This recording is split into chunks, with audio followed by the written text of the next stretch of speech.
Hello. Today I'm going to answer to this question. Is DPO superior to PPO for LLM alignment? My name is Yusuf. Before watching the rest of this video, I recommend you to watch my previous video on DPO and PPO. Here you can see the list of outline, fine-tuning LLM, existing RLHF method, question, discussion, iterative DPO, critical factors, conclusion, and reference. Fine-tuning involves two phases. Actually, we have supervised fine-tuning and RLHF, reinforcement learning with human feedback. This SFT is used to establish a base model, and RLHF is used for enhancing performance. SFT involves imitating high quality demonstration data, while RLHF refine LLMs through preference feedback.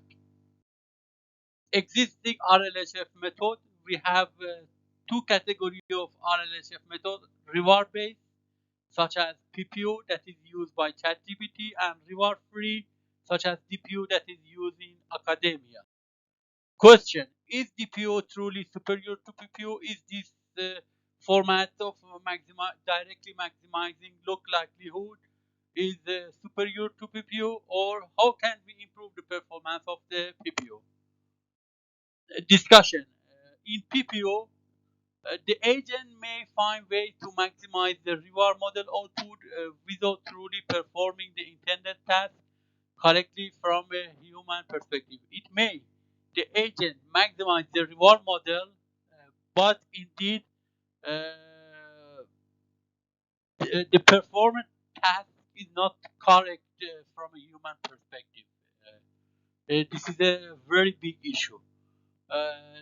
This can lead to output that are technically optimal according to the reward model, but are not useful or meaningful in practice.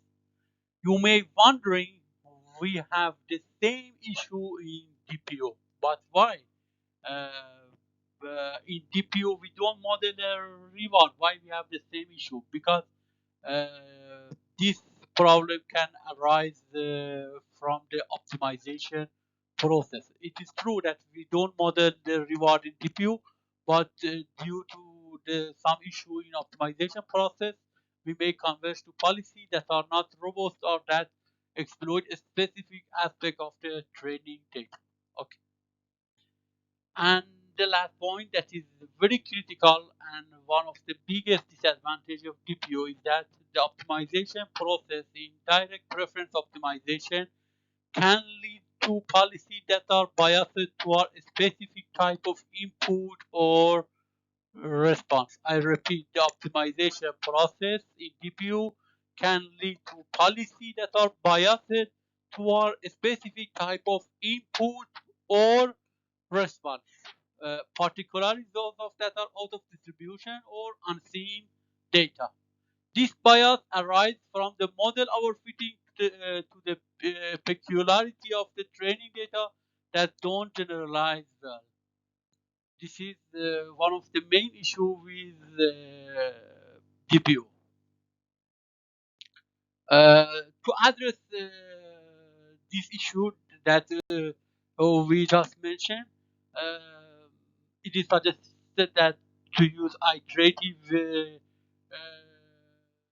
DPU to stop preventing biased policy toward out of distribution data.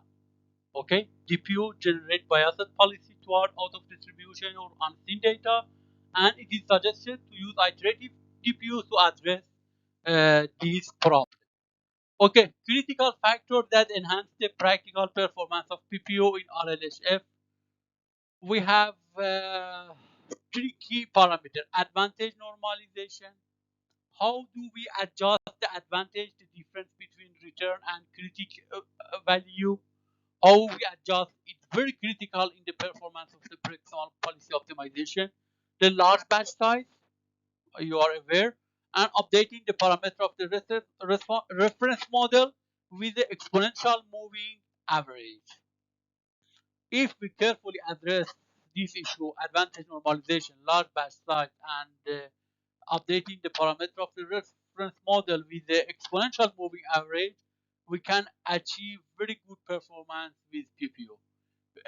PPO demonstrates robust effectiveness across diverse tasks and achieve a state-of-the-art result in challenging code competition tasks. For the same task, for example, in code compilation task, DPO doesn't perform well, and PPO has a superior performance in the comparison of the DPO. Okay, conclusion. DPO is may generate biased policy in favor of the out of distribution data. This is the biggest disadvantage of the DPO. Iterative DPO is suggested to address this problem, and DPO failed to improve the performance on challenging tasks such as code generation that is very critical in today's world, especially for computer scientists and programmer. And critical factor that I just mentioned, advantage normalization, large batch size, can enhance the practical performance of the PPO in RLHF. My The conclusion of this video is that deep DPO, due to problem of generating biased policy toward unseen data, has a very big disadvantage and is not suitable for most practical tasks such as code generation. The point is that if we correctly tune the hyperparameter that I mentioned in this video and other hyperparameter, we can achieve very good performance with PPO. You can see the reference that I used for this video. Thank you very much.